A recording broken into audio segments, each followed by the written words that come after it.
Ministro, eu poderia pedir para começarmos a entrevista com o senhor nos dizendo o seu nome completo, sua data de nascimento, local de nascimento, nome dos seus pais? Claro.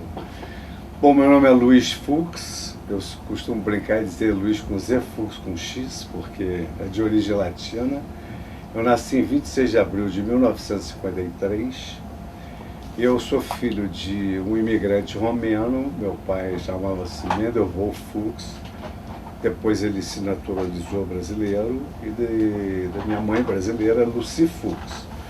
Eu nasci na Casa de Saúde de São José, mas eu sou oriundo do Andaraí, um bairro do subúrbio carioca, onde eu vivi a minha infância, e depois da segunda infância em diante até a juventude eu passei a morar no Leblon. E morei no Leblon até que eu me casei. Me casei em 1982 e fui morar em Copacabana.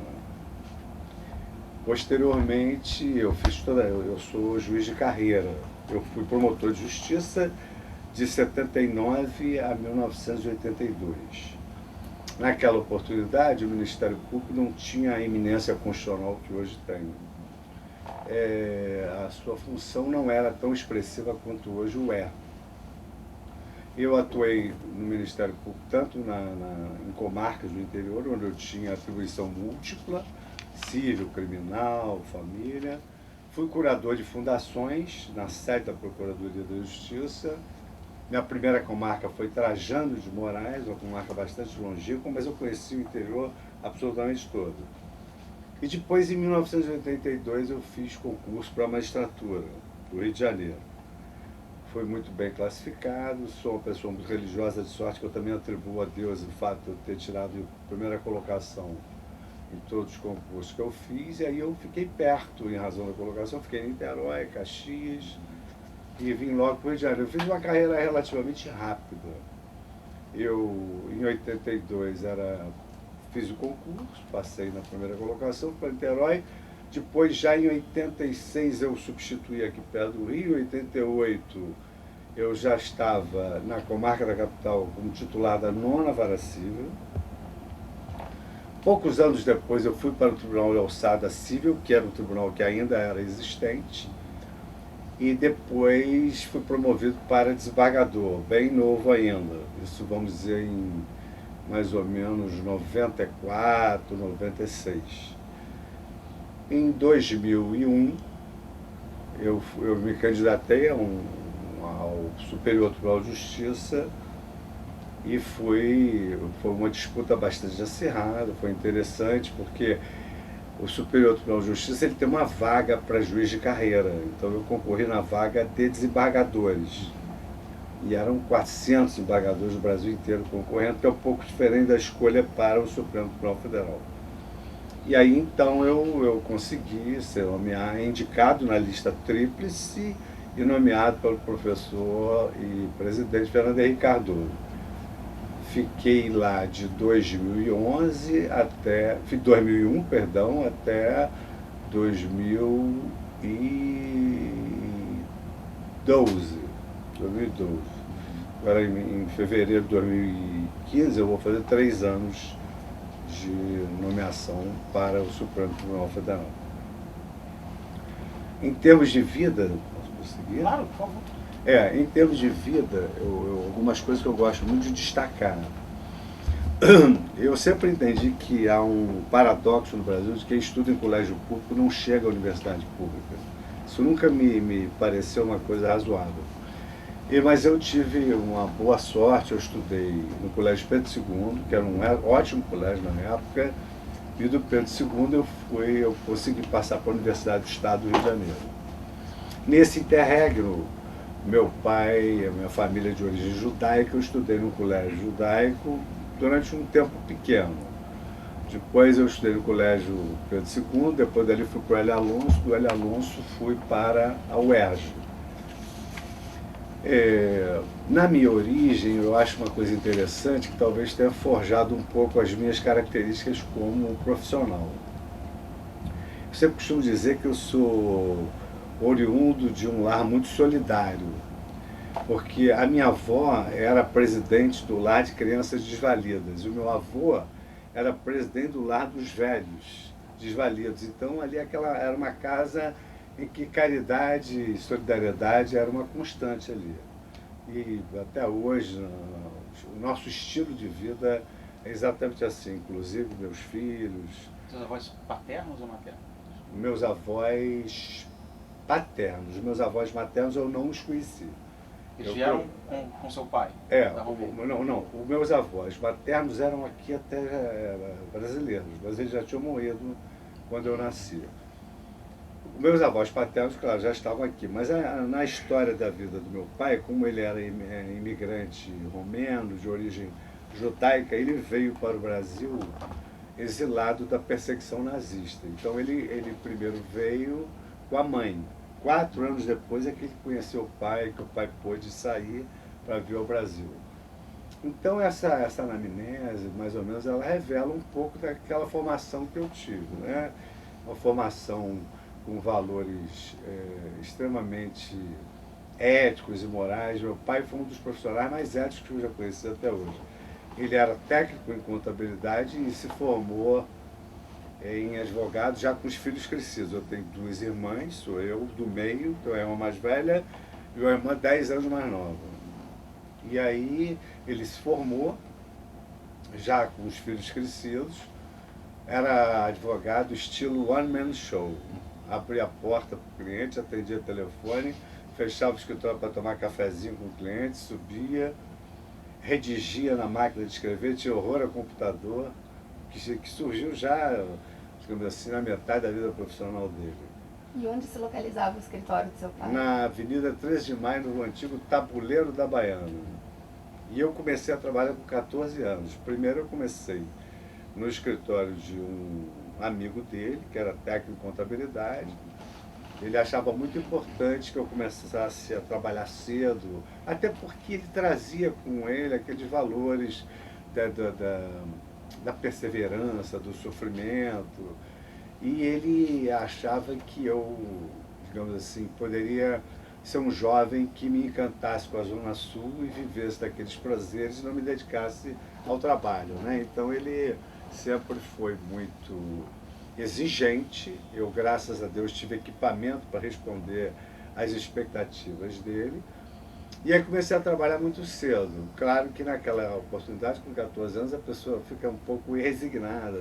Meus amigos iam jogar bola na praia, futebol de areia, e eu de terno e gravata, com 14 anos, um calor tremendo do Rio de Janeiro, ia trabalhar o dia inteiro e estudava no crepúsculo do Colégio Pedro II. Eu estudei de noite. No Colégio Pedro II, eu estudei primeiro no Maitá, mas depois no clássico, porque na época tinha uma diferença entre clássico e científico, eu fui para a Rua Marechal Floriano. Então você estudar de noite, perto da Central do Brasil, um sacrifício grande. Trabalhava o dia inteiro, estudava à noite. Mas hoje eu acho que foi a melhor coisa que ele fez por mim, porque eu comecei a minha vida profissional muito cedo. Com 23 anos eu já era promotor de justiça, com 27 anos eu já era juiz e consegui galgar minha carreira. Com 47 era ministro do STJ, com 30 e pouco desembargador, e já cheguei. O Supremo é um pouco mais difícil, eu passei 11 anos no STJ para conseguir chegar ao Supremo Tribunal Federal. Durante esse período, quer dizer, eu me identifiquei muito com o direito quando eu fui fazer o curso na UERJ. Me identifiquei muitíssimo. Eu era um aluno regular no Colégio Pedro II. Era um colégio difícil, muito competitivo. E algumas matérias que eu queria me livrar, que consegui me livrar no clássico, química, física, biologia, diminuíam ali a minha média. Mas já na área jurídica, com aquele conhecimento interdisciplinar, a cultura enciclopédica que o direito fornece, eu acabei me identificando muitíssimo. Os professores tinham muito apreço e eu elevei muito a minha autoestima intelectual na UERJ. Por que direito, ministro? Por que o senhor escolheu direito? Eu escolhi direito porque eu vi o esforço que meu pai fez para ser advogado depois de mais velho. E ele nos fazia participar muito da vida acadêmica dele. Então ele contava as dificuldades e às vezes os êxitos na área de direito, e vários ramos, direito internacional. E eu me lembro, por exemplo, isso talvez tenha influenciado, eu me lembro, por exemplo, que ele tinha assim, uma dificuldade muito grande no direito processual. Ele tinha um professor que era muito exigente, eu me lembro dele falar muito de direito processual. Você lembra o nome desse professor? Eu acho que era professor Palmeira, acho que era professor Palmeira. Qual era a instituição que seu pai estudou? Desculpa. Ele estudou na Brasileira de Ciências Jurídicas, Faculdade Brasileira de Ciências Jurídicas. E eu então já tinha essa percepção de que o direito processual era um desafio para ele, quem sabe fosse para mim também. Isso se completou quando eu conheci o professor Barbosa Moreira, que eu tenho ele como uma das pessoas mais importantes na minha vida. O professor Barbosa Moreira é um homem conceituadérrimo no cenário internacional, um homem que eu costumo dizer que ele é ranqueado mundialmente. Eu conheço, eu viajei e vi como ele tem prestígio na Europa, principalmente na Europa, porque o processo até os dias de hoje ele é governado pelo sistema romano-germânico. Então, há muita influência, muito embora hoje o direito processual não fique a dever nada às escolas europeias. Pelo contrário, nós estamos mais até avançados do que eles. Mas eu me identifiquei com o direito e comecei a me dedicar muitíssimo, de tal maneira que já naquela época eu era monitor do professor de Direito Civil. E naquela oportunidade, hoje não tem mais, mas eu acho que deveria voltar a isso, eles premiavam os alunos que tiravam as melhores médias durante todo o curso. Então foi o meu primeiro grande momento na vida jurídica, quando ao final do curso eu recebi um prêmio da editora Forense pelas minhas médias. Eu era realmente digamos assim, um estudante muito disciplinado, muito embora eu tenha sabido a vida inteira dividir o meu tempo. Eu fiz tudo que um jovem faz, tudo. Tive banda, lutei jiu-jitsu, mas eu era estudioso, muito estudioso. Fim de semana eu estudava muito. Talvez até eu acho que isso tem um pouco a influência da sua dificuldade econômica. Quando você não tem muita facilidade para sair muito, não tem dinheiro, você tem que fazer aquilo. Eu gostava de estudar, como eu gosto até hoje. Como era a sua situação econômica? A minha situação econômica era uma situação econômica assim, de um jovem de classe média com dificuldades, entendeu? Com dificuldades. Eu não tive um terço das possibilidades que meus filhos tiveram de viver a juventude deles. Então sair para jantar era difícil, mas quando saía para jantar tinha que dividir o prato. A melhor coisa era uma corrida de submarino ali comendo um genial na praia. Aquilo era ótimo. Aquilo era a nossa diversão, né? E aí, então, em razão disso, eu era muito dedicado. Eu sempre gostei de esporte e gostava muito também de estudar. Esporte e estudo, para mim, eram assim... E música eu gostava também. A gente ia lá uma banda para distrair, não era uma banda profissional, mas a gente também não fazia feio, não. Durante a sua graduação havia uma banda? Havia uma banda. Eu tinha uma banda... Como é que era o nome da banda? The Five Thunders, os 5 trovões, fazia um barulho tremendo. Barulho a gente fazia. Eu me bacharelei pela UERJ. Mestrado, doutorado? Eu sou livre docente em processo civil e titular de processo civil, que era um antigo catedrático, pela UERJ. Eu tenho, vamos dizer assim, a vida acadêmica para mim ela é importantíssima. Acho que o Supremo Tribunal Federal apresenta vários desafios interdisciplinares, para nós julgamos todas as matérias, mas eu tenho a minha formação em processo civil e tenho muito apreço por esse segmento do direito. E eu dou aula até hoje. Só que agora eu dou aula para mestrado e doutorado. E agora inaugurei um projeto novo, lá em Brasília, de integração do bacharelado com a pós-graduação. Então, eu estou dando aulas lá de 15 em 15 dias, mas sobre matérias que se dá dentro da sala de aula. Onde que o senhor dá aula lá? No CEUB, UniCEUB, no Centro Universitário de Brasília. Algumas aulas esporádicas também no Instituto Brasileiro de Direito Público, né, do professor Gilmar Mendes, ministro Gilmar Mendes. E tem uma atividade muito extensa na área de congressos em palestra, faço palestra, eu até costumo dizer que eu conheço o Brasil através do processo civil. Eu vou para o Brasil inteiro, já fui para o Acre, para Macapá, para tudo que é lugar, que eu tenho o maior prazer, porque eu acho que seria um extremo egoísmo do ser humano ter conhecimento e não transmiti-lo. Eu acho que a gente tem conhecimento para transmitir. Principalmente nesses locais, quando eu visito, eu verifico que eles têm uma carência de docência muito grande. Então é bom você passar ali um tempo, né, transmitindo a eles as suas experiências. E no campo internacional também já tive algumas oportunidades. Para mim, a mais expressiva foi um congresso que eu participei na Argentina sobre ética e direito. Então, os temas ali eram interessantíssimos, como, por exemplo, eu me lembro desse tema que era muito interessante. Hoje, a medicina tem meios de descobrir como é que será o seu futuro, até em termos de saúde. Então, os médicos hoje, através de exames, eles podem dizer que você, no futuro, poderá vir a sofrer de uma doença grave.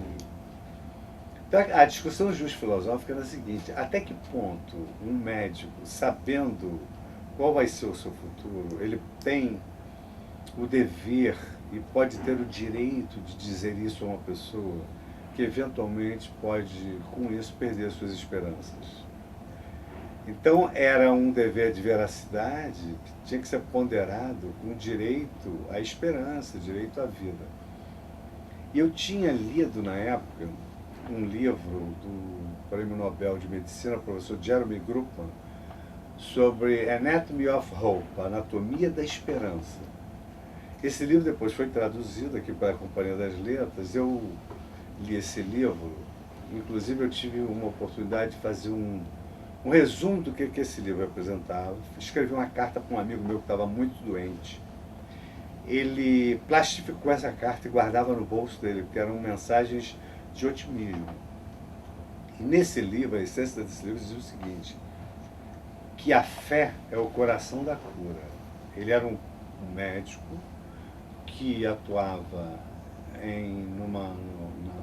nas unidades de terapia intensiva, tratando apenas de pacientes terminais.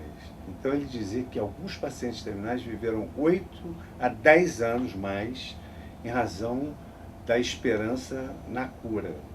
Então ele dizia que essa fé era o coração da cura, porque não é só uma questão espiritual, é uma questão também biológica. Ele dizia que a esperança e a fé permitiu que o organismo produzisse uma substância que melhorava a imunidade dos doentes. Então eu participei desse evento na Argentina e levei essas questões a debate. O argentino ele é muito sensível, né? O argentino ele é romântico, vamos dizer assim. E eles gostaram dessa colocação. Foi um momento bem glorioso. E aí entravam as questões jurídicas, até que ponto a pessoa, sabendo que vai sofrer de uma doença grave, pode omitir isso na hora que ela faz um seguro. Entendeu? Então essa questão jurídica no meio. Bom, e o outro foi nos Estados Unidos, na Ordem dos Advogados mais antiga das Américas, que é o Cyrus Vance Center, porque o Cyrus Vance foi um dos maiores advogados dos Estados Unidos. E ali discutia-se a questão da advocacia pro bono. Então vocês estão verificando que eu gosto de discutir questões que humanizam a acessibilidade do homem jurídico. Eu não gosto de ficar discutindo tecnicalidade, porque isso você resolve no processo em si, na decisão jurídica. Então, lá nós discutimos assim, advocacia para as pessoas pobres. Só que o escritório médico dos Estados Unidos, o escritório médio dos Estados Unidos tem 3 mil advogados. 3 mil. E aqui nós não temos isso, mas eu expliquei que nós tínhamos a Defensoria Pública. Eles ficaram assim extasiados com a ideia da Defensoria sobre rodas, um ônibus sair percorrendo os lugares mais pobres e atendendo as pessoas, fornecendo documentos. Eles ficaram encantadérrimos com isso, né? Mas lá eles têm a cultura da advocacia pro bono. E aqui alguns escritórios fazem, né? A Ordem dos Advogados do Brasil, ela antigamente, eu me lembro isso por causa do meu pai, ele tinha uma cota, logo que ele se formou, que ele tinha que atender as pessoas carentes. Ele era solicitador, que é uma categoria que não há mais. Hoje o estagiário, depois, por razão de algumas portarias, pode fazer mais do que podia antes. Mas o advogado tem ainda uma previsão no Estatuto Ético da OAB, de atendimento aos pobres, enfim. Na promotoria eu gostava muito disso, porque a promotoria do interior você praticamente tudo, né? Você atende pessoas carentes, você aconselha famílias. Eu gostava disso. Ministro, aproveitando que o senhor falou da sua experiência, né, na UERJ, como é que foi esse tempo de bacharelado? Quem eram os seus grandes colegas, seus amigos, o tempo que o senhor teve na UERJ como estudante? Como é que interessante isso. Porque o senhor me permite só acrescentar? Acrescenta. O senhor passou justamente na UERJ durante um período difícil da vida política brasileira. Isso, também né? tem. Primeira metade da década de 70. Então, nesse sentido que a Isabel está perguntando, isso chegava? Chegava. E como é que chegava? Bom, então, vamos dizer assim, eu estudei no Pedro II na UERJ, quer dizer, foi no Clássico e UERJ, no período em que as liberdades públicas estavam suprimidas. Eu era considerado um estudante de esquerda, eu tinha atuação política no centro acadêmico. O primeiro telefone que o centro acadêmico obteve, eu que consegui esse telefone, que era um perigo, não? Um centro acadêmico com telefone, difunde ideias como hoje nas redes sociais, né? E aí eu não tive problemas de ficar preso, eu tive problemas de ter que me explicar. A UERJ era uma universidade, uma faculdade. A faculdade aí da UERJ era muito vigiada. Eu comecei a estudar no Catete, ali era um centro político em ebulição. Depois eles levaram para a UERJ, para aquelas salas separadas, e eu me recordo bem que eu me voltava muito contra o sistema de crédito, em detrimento do seriado, porque o sistema de crédito era uma estratégia do governo para separar as pessoas e evitar formação de opiniões mais expressivas. Então, depoimentos, assim, tivemos que nos esclarecer do ICOD, censura de discurso, eu fui orador de turma, meu discurso teve que passar pela direção.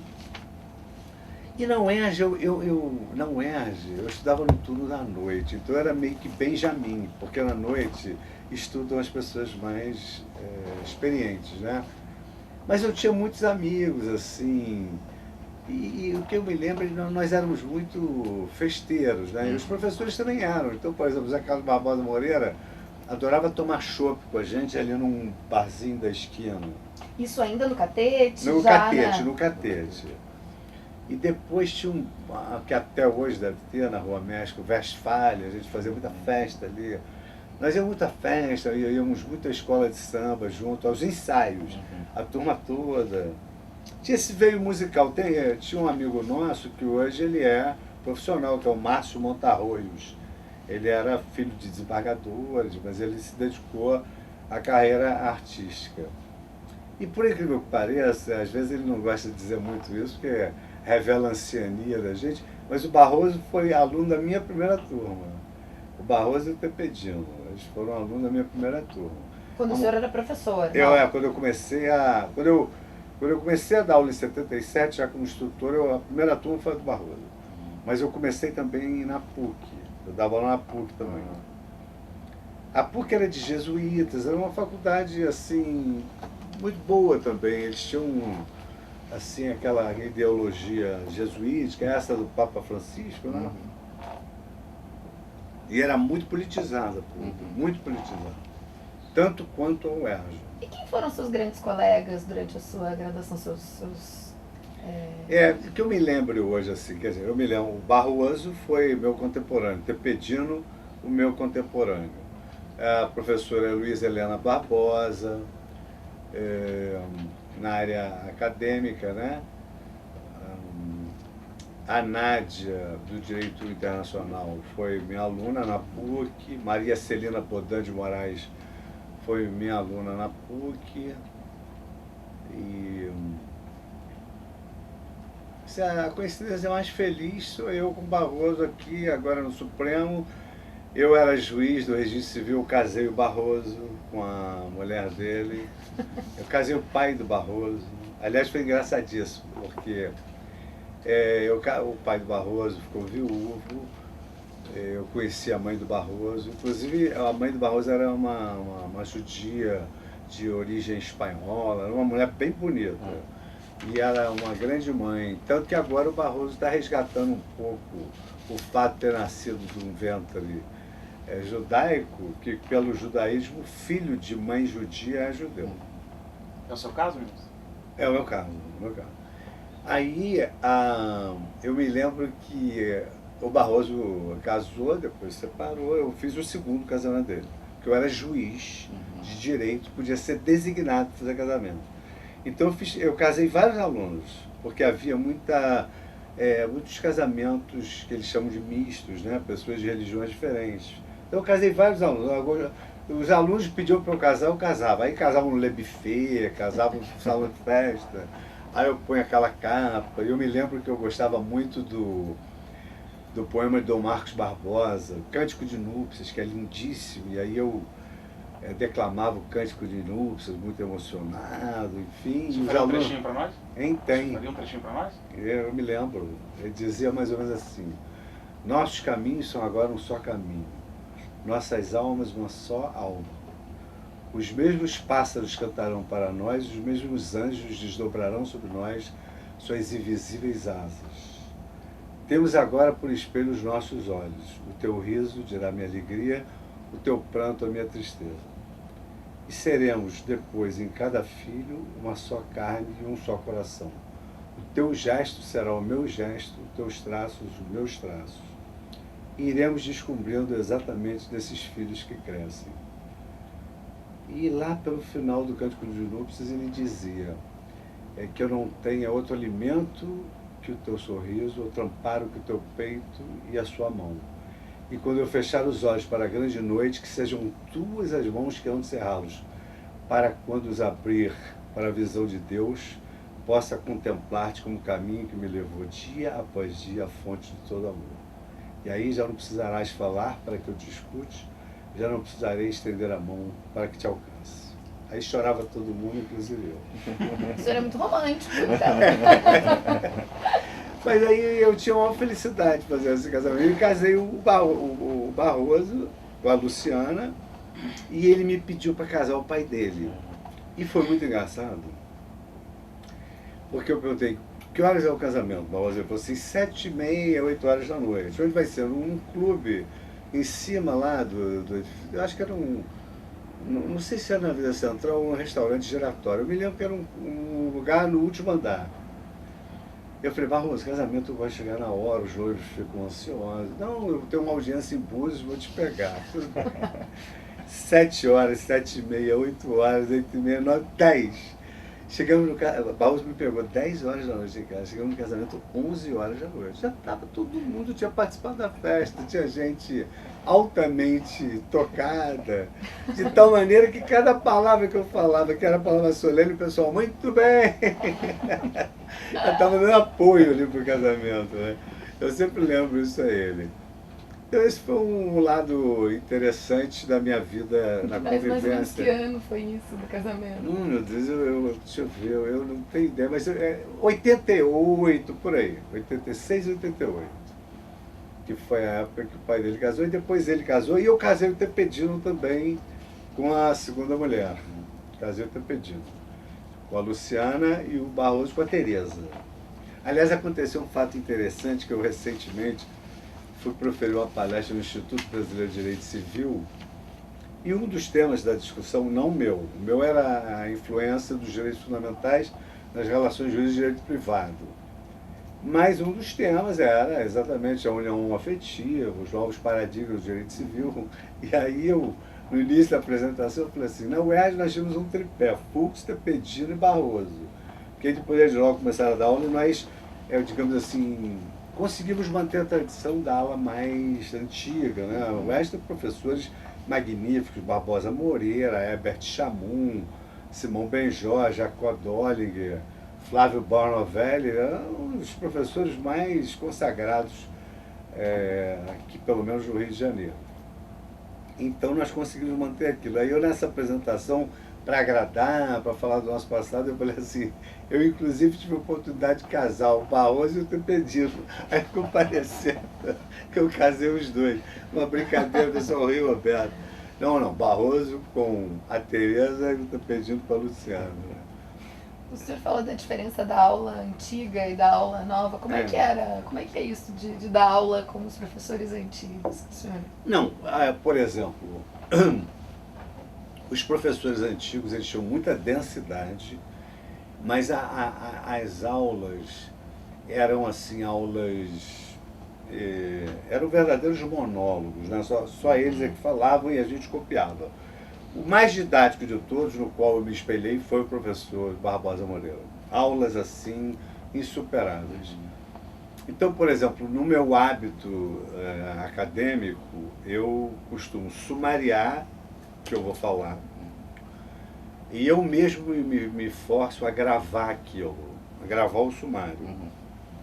E não levo papel, já para o desafio ser lançado por mim mesmo. Aí não levo papel, eu chego ali na tribuna, falo e procuro ser bastante didático naquilo que eu explico. Acho que a linguagem hermética, ela afasta o aluno do professor, né? Uma linguagem fácil. Porque eu também, quando estudava, eu procurava entender o que realmente se pretendia dizer com aquele instituto. E você acaba transmitindo também com facilidade, entendeu?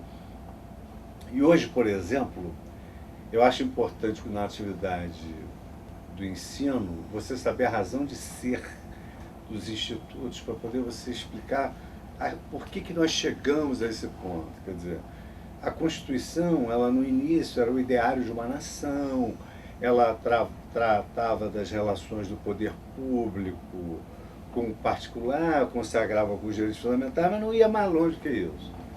A Constituição de hoje, ela é uma Constituição, assim, analítica, ela explica quais são os fins públicos que o Estado brasileiro pretende, digamos assim, as razões públicas. Ela procura indicar que em todas as atividades dos poderes deve haver ética, moralidade. Então, isso tudo passa a informar não só aquele que atua na área jurídica, como também o aplicador do direito. Porque você vai proferir uma decisão, você tem que fazer com que essa decisão se aproxime da ética e da legitimidade. Porque eu costumo dizer o seguinte, justiça não se aprende, justiça se sente.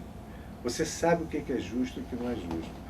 Então, uma decisão, ela precisa ter essa legitimidade democrática, que é a aceitação do destinatário, né? O destinatário tem que entender por que ele foi acolhido ou por que ele foi rejeitado. Então, veja o seguinte, o exemplo que eu dou recente, há vários exemplos. Eu vou dar um exemplo antigo e um exemplo recente. Eu fui juiz da 9ª Vara Civil. Naquela época, eu aplicava a legislação infraconstitucional, que é a lei que vem abaixo da Constituição, as leis. O Brasil tem 13 mil leis. A matéria-prima com que o juiz trabalha é enorme. Ainda tem a presunção de que o juiz conhece o direito. Então, aí que... Só não conhece o direito estrangeiro e o costumeiro, mas o direito posto tem que conhecer. Então, por exemplo, naquela época estava...